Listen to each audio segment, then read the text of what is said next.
Hi everyone! Samahan niyo naman ako sa aking routine sa isang araw. Medyo makulimlim na nga that day at uulan.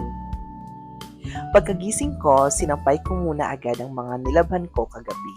Ganito ako malampay ng aking mga sinusuot. Gusto ko yung organize. Mga t-shirt muna bago ang mga shorts. Gusto niyo ba maging pato? Charot! Lumabas muna ako para bumili ng aking breakfast. Asukarado na lang yung naabutan ko dahil naubos na daw yung pandesal.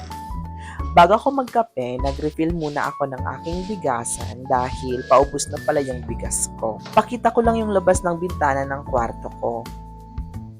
Tara everyone, drink your coffee and eat your breakfast. After ko mag-breakfast, gumawa muna ako ng additional reward emojis para sa klase ko. Though I am not a pro, still I have skills to draw when I needed to.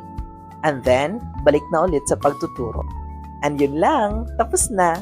See you on my next video. Bye!